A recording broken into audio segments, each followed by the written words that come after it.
네, 정치권의 동향을 대기자의 시선으로 짚어보는 목요 정치클럽 기자 대기자 시간입니다. 오늘도 최병묵 전 TV조선 해설위원, 성한용 한겨레신문 선임 기자 두 분과 함께하겠습니다. 어서 오십시오. 네, 안녕하세요. 네, 오늘은 성 기자님께서 발제해 오셨죠. 네, 총선 내일부터 사전투표 들어가지요. 윤석열 대통령이 오늘 전공의들 만나서 얘기를 좀 들었고요. 또 후보들의 막말, 부동산 이런 논란이 끊이지 않는 것 같습니다. 오늘 이런 정치 현안 가지고 얘기하면 될 것 같습니다. 네. 총선을 6일 앞두고 국민의힘은 90에서 100석, 민주당은 110석 플러스 알파를 확보할 것으로 자체 이제 전망을 했습니다. 사전 투표를 이제 하루 앞두고 있는데 두 분께서는 거대 양당의 판세 좀 엿새 후에 어떻게 결과가 나올 것으로 생각하시는지 궁금하고 특히 이제 또 박빙 격전지는 또 총 어느 정도 몇 곳으로 내다보시는지 두 가지를 들어보겠습니다. 최 의원님부터 들어볼까요? 사실 저희가 총선을 할 때마다 늘 이런 고민에 빠집니다. 이제 각 당에서 주장하는 게 있는데 네. 그거를 뭐 믿을 수도 없고 안 믿을 수도 없고 왜냐면 안 믿자니 또 뭐 안 믿을 근거도 없어요. 네. 그래서 이제 간혹 그 각 당 주장을 믿거나 아니면 여론조사를 가지고 나름대로 저희가 분석을 하다가 뭐 예측이 크게 빗나가는 경우가 대단히 많거든요. 네. 근데 이런 각 당의 판세 분석이라는 것도 결국은 여론조사에다가 약간의 그 이제 지역구 그 사정 이런 것들을 감안한 거 정도거든요. 네. 여론조사가 위주예요. 그러니까 여론조사 자체가 틀리면 판세 분석도 다 틀리는 게 되는 거죠. 실제 여러 번 틀린 적이 있습니다. 저희도 그 이런 총선 보도와 관련해서. 그래서 이번에도 그냥 저는 믿기로 했습니다. 각 당 판세 분석을. 네. 이렇게 얘기하면 대략 접전지라고 하는 것이 그러니까 민주당 110, 국민의힘 90 내지 100, 뭐 그걸 90 정도로 본다면 저게 다 지역구거든요. 네. 그러면 이제 나머지는 54석이 지역구가 남아요. 이제 그 부분은 접전지라고 봐야 되는 거죠.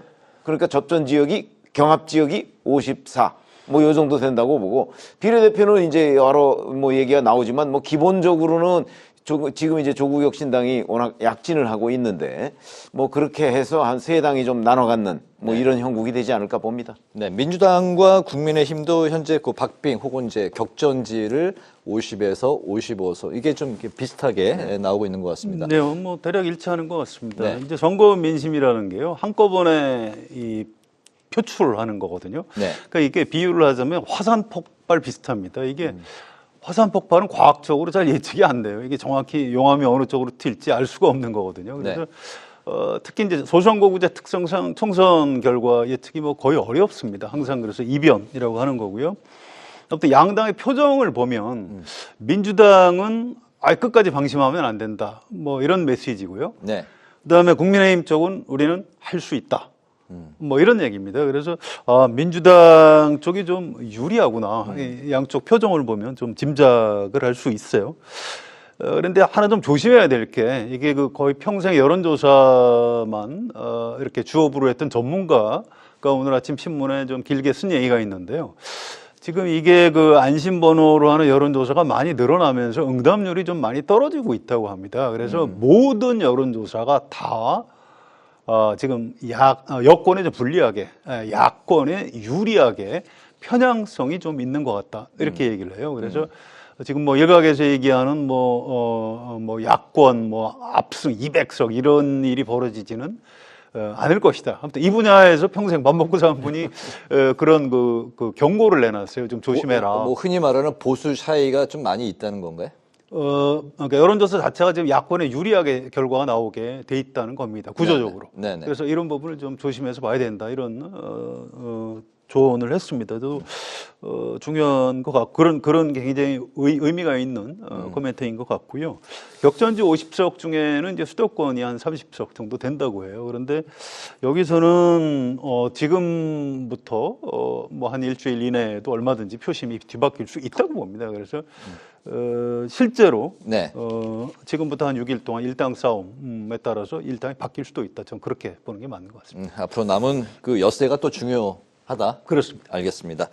여야 대표가 제주 4.3 사건을 놓고 설전을 벌였습니다. 이재명 민주당 대표가 4.3 학살의 후예를 할 수 있는 정치 집단이 국민의힘이라고 이제 비난을 했고요. 또 한동훈 국민의힘 위원장은 이재명 대표가 일베 출신이고 제주의 아픔을 정치적으로 이용하고 있다. 이렇게 이제 맞받아쳤습니다. 양측의 공방 좀 어떻게 보셨을까요? 뭐 이거는 매년 4.3 추념식 때마다 나오는 정치 공방입니다. 이제 민주당 측은 이제 뭐 국민의힘이 그 4.3 사건의 그 일종의 이제 그 어떤 민간인 뭐 피해 뭐 이런 부분에 이제 후예들이다 늘 그렇게 주장을 해왔고요. 네. 뭐 국민의힘은 이제 그에 대해서 반박을 했고요. 저는 뭐 이 문제는 그 어떤 역사적 평가 단계로 이미 넘어간 거라고 봅니다. 그렇기 때문에 네. 역사의 평가에 맡기고 이 정치 공방은 뭐 제가 보기에는 효과도 별로 없을 뿐더러 그 국민들을 피곤하게 하는 그 이슈다 이렇게 생각합니다. 네, 성 기자님. 저 짧게 말씀드릴게요. 이런 네. 역사적 사건을 선거의 소재로 삼는 거 별로 좋은 거 아닙니다. 또 이 뭐 국민의힘을 제주 4.3 학살의 후예다 이게 무슨 얘기인지 잘 모르겠어요. 또 한동훈 위원장 반박도 이게 일베 출신이 뭐 어쩌고 이 얘기도 무슨 얘기인지 잘 모르겠습니다. 다만 무슨 학살의 후예, 뭐 일베 출신 이런 상대방을 그렇게 호칭하는 것 자체가 좀 너무 이건 그 자체가 막말인 것 같아요. 좀 제발 좀 그만했으면 좋겠습니다. 네. 오늘 그 박단 대한전공의협의회 비상대책위원장이 윤석열 대통령과 만났습니다. 약 2시간 조금 넘게 만난 걸로 전해졌고요. 전공의 대표가 이제 정부와 대화에 나선 건 전공의들이 사직서를 제출한 지 46일 만인데요. 그동안 의대 증원 갈등이 국민의힘의 막판 변수로 이제 꼽혀왔었습니다. 오늘 좀 어떻게 의미 있는 만남으로 평가를 받을 수 있을지, 엿새 남은 상황에서 의대 증원 변수의 어떤 그 반전이 좀 있을 수 있는지 이번에 그 성 기자님부터 들어볼까요? 예, 저는 이거 선거하고 약간 분리해서 얘기하고 싶어요. 이건 선거에 영향은 미치겠지만 네. 이거 무슨 선거 때문에 의대 정원을 뭐 늘리겠다 한 것도 아니고요. 이걸 가지고 뭐 선거에 뭐 유불리를 따지는 것 자체가 좀 별로 좋지 않은 얘기입니다. 실제로 네. 현장에서 환자들이 굉장히 고통받고 있거든요. 또 의사들도 굉장히 마음고생이 심한 걸로 알고 있습니다. 네. 오늘 윤석열 대통령이 이 전공의 이 대표 만난 건 굉장히 잘한 일이고요. 필요하다면 선거 전에 좀 다시 만났으면 좋겠어요. 오늘 발표 내용을 보니까 전공의들의 입장을 존중하겠다.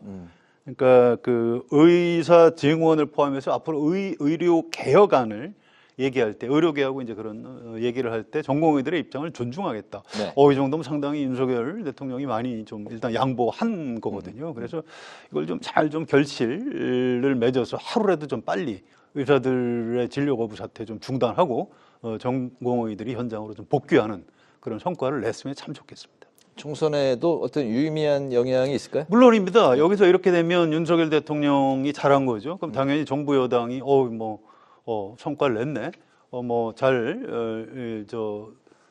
이 정리를 잘 했네. 이렇게 돼서 좀 여당 쪽에 좀 호재로 작용한다고 봐야죠. 네, 오늘 만남 어떻게 보셨는지요? 일단 하여튼 물꼬를 튼 거는 틀림없는 것 같고요. 그런데 이제 앞으로 총선이 6일 남았잖아요. 네. 오늘 뭐 거의 다 지났으니까 사실상 5일 남은 건데 그동안에 이제 이거보다 더 진전된 결론을 낼 수 있을까 없을까에 따라서 이제 그 완전히 선거용으로만 본다면 네.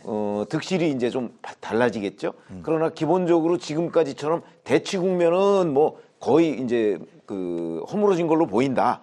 이렇게 생각이 드는데 오늘 그 용산 대통령실 대변인의 그 브리핑 내용이 좀 짧아요. 근데 대화는 2시간 이상 있었단 말이죠. 네. 그리고 윤 대통령이 주로 그 전공의들의 그 열악한 근무 여건에 대해서 경청을 했다고 돼 있어요. 네. 그러면은 앞으로 결국 이 의료개혁 문제를 해결하는데도 전공의들의 그 열악한 근무 여건을 개선하는 쪽에 뭔가 정부의 초점이 맞춰지고, 그다음에 또 그 어떤 의대 정원 문제도 전공의들의 의견을 존중하겠다고 얘기를 했습니다. 그러면 이제 뭔가 타협안이 나올 가능성이 상당히 높아진 거거든요. 네. 이런 점으로 본다면 굉장히 의미 있는 진전, 그리고 아마 발표되지 않은 뭔가가 또 있을 가능성, 뭐 이런 것들을 우리가 짐작해 볼 수 있습니다. 그렇군요. 선거 전에 네. 굳이 합의까지 안 가도 관계 없습니다. 저는 그 전에 일단 의사들하고 정부하고 대화 테이블에 앉아서 의료 개혁안, 의대 정원 늘리는 문제 포함해서 얘기하는 네. 것 자체를 이 국민들한테 보여주는 게 굉장히 중요하다고 생각하고요. 그 대화 테이블에 앉아서 얘기를 하기 시작하면 아마 전공의들도 병원으로 돌아오지 않을까.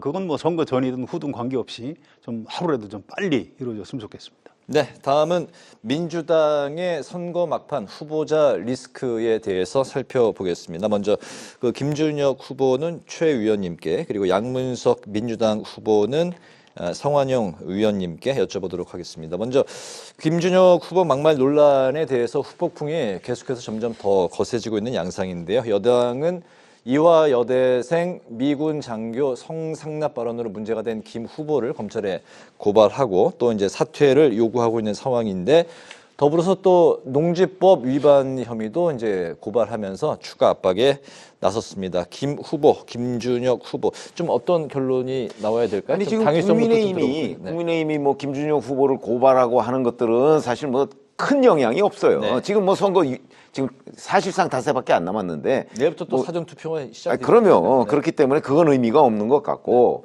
그거보다는 오히려 이화여대 측의 반응.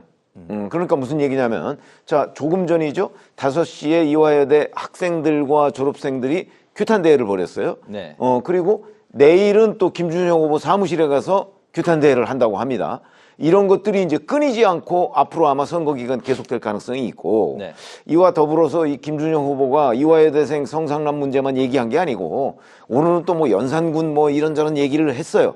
본인이 얘기했듯이 자기는 뭐 궁중애로 전문가라고 하는데, 이 궁중애로라는 것이 옛날에 그 국왕들이 뭐 그 후궁들 많이 두고 뭐 그건 뭐 천하가 다 아는 사실 아니겠어요. 그런데 그거를 뭐 마치 지금의 윤석열 정부하고 비슷한 것인 양 발언을 한 게 있어요. 이런 것들을 포함해서 네. 자고 나면 하나씩 그 뭐 방송으로 옮기기 어려운 이런 얘기들이 나오거든요. 자, 그러면 앞으로 남은 5일 동안, 6일 동안 이 발언들이 계속 아마 언론 매체에서 그 등장을 할 거예요. 그거를 과연 민주당이 견딜 수 있을까? 그러니까 저 지역에서는 모르겠는데 다른 지역에서 지지율 떨어지는 소리가 들리지 않을까? 저는 그런 그 생각을 하기 때문에 아마 민주당 지도부의 고민이 대단히 깊을 것이다. 특히 이재명 대표는, 자, 김준혁 후보를 그냥 끝까지 가고 다른 지역에서 혹시 민주당 후보들이 좀 불이익을 받더라도 네. 이걸 감수하는 선택을 할 것인지, 아니면 김준혁 후보를 이제 일종의 손절할 것인지, 아마 깊은 고민에 빠질 걸로 보입니다.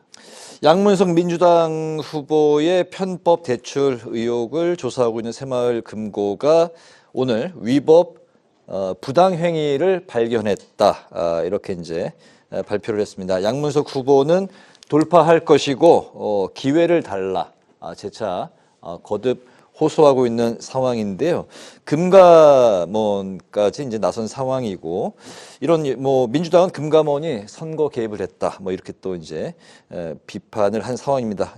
양문석 후보는 어떻게 보고 계십니까? 글쎄요, 일단 금융감독원에서 그런 거 조사할 권한이 있는 기관이죠. 그래서 선거 앞두고 왜 이러냐라고 야당에서 뭐 반박을 할 수는 있는데, 뭐 그 정부 기관이 자기들 원래 가지고 있는 권한을 행사하겠다는데 뭐 별로 할 말이 없는 겁니다. 또 이게 뭐 업계에 뭐 이런 관행이 좀 있었다고는 하지만 금융기관에서 이렇게 이 목적을 속이고 대출을 받는 거는 불법이에요. 네.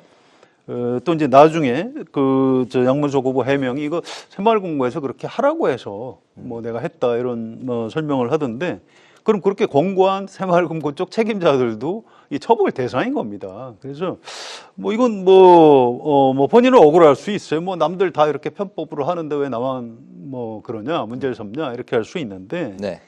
국민의 대표인 국회의원 후보로 출마하려면 그런 남들 다 하는 불법도 하면은 안 되는 겁니다. 그런데 이제 이게 후보를 사퇴할 만한 사안이냐 아니냐에 대해서는 민주당 차원의 정무적 판단이 필요하겠죠. 이 버티면은 이 한석은 뭐 이 지역구가 워낙 민주당이 유리하다고 하니까 뭐 민주당이 한석을 건질 수는 있는데, 이것 때문에 접전지 아까 우리 한 50군데 된다고 했는데 네. 거기서 민주당의 의석을 많이 손해 볼 수 있거든요. 그래서 이거는 아까 최 의원 말씀하신 대로 민주당 전체 차원에서 특히 이재명 대표가 좀 고민이 깊을 것이다. 그래서 이게 여론이 만약에 더 악화한다면은 후보 선거 직전에 후보 사퇴시키는 초강수도 나올 가능성이 좀 있지 않을까. 저도 그렇게 예측을 합니다. 내일부터 사전 투표가 시작이 되기 때문에 실질적으로 내일부터 이제 선거가 시작된다 이렇게 이제 봐도 그렇게 무방하지 봐야 되는 않습니까? 거죠. 예. 네.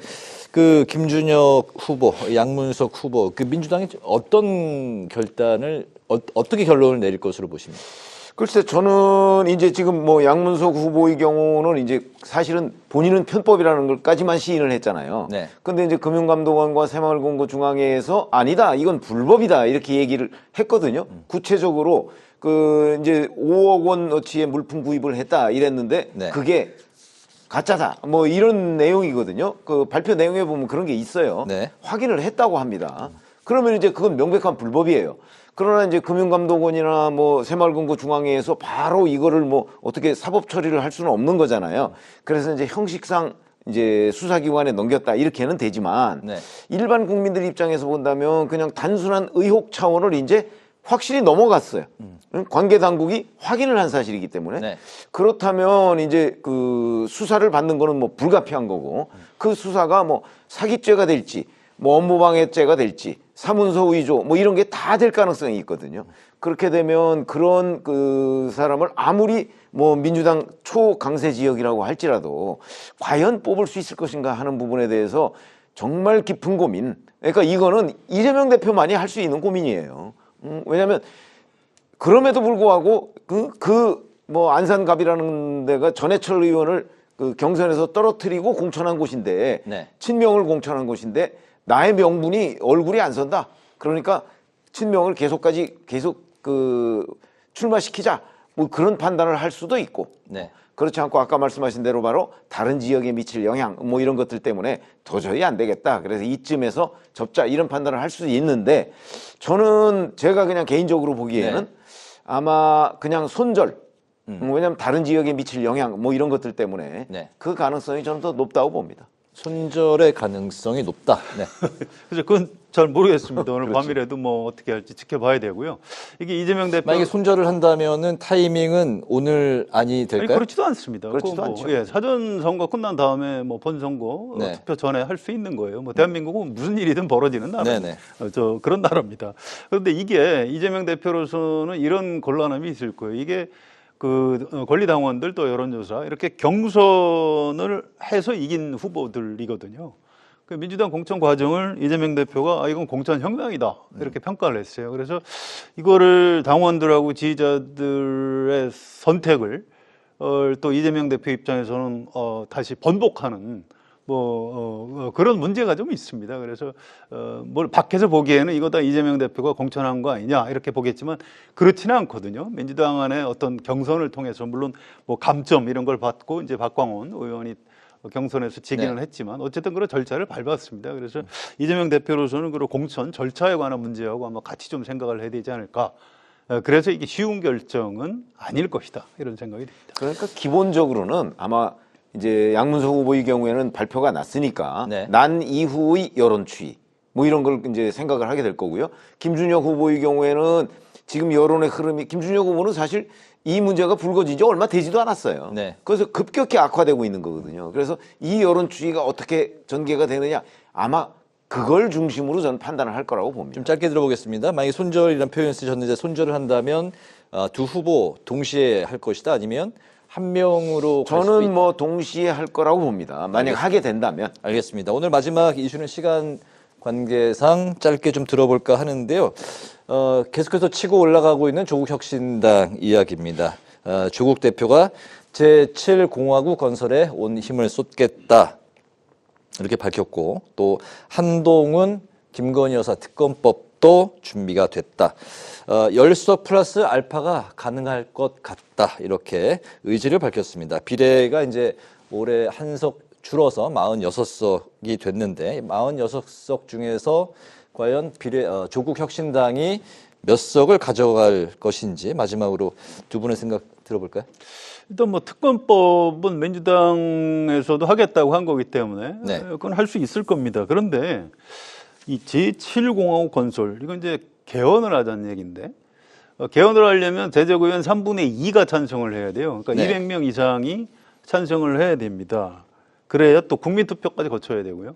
그래야 개헌이 되는 거예요. 그래서 그건 좀 목표를 너무 좀 높이 잡은 게 아닌가. 그래서 그냥 어떤 총선을 앞두고 우리가 이런 개헌까지 염두에 두고 열심히 좀 하겠다, 개혁을 하겠다 이런 의지의 표현이라고 보면 그렇게 보면 될 것 같고요. 네. 이런 이게 지역구에 출마한 후보는 없는 비례대표에만 후보를 낸 정당이기 때문에 의석수를 확보하는 데는 좀 한계가 있습니다. 그래서 아무리 많아야 뭐 최대치로 해봐야 15, 16 그 이상 의석을 더 얻을 수는 없거든요. 그래서 그럼 이제 교섭단체 구성이 안 됩니다. 그래서 20석이 그렇습니다. 그래서 이 정치적인 목소리는 현재는 높지만 네.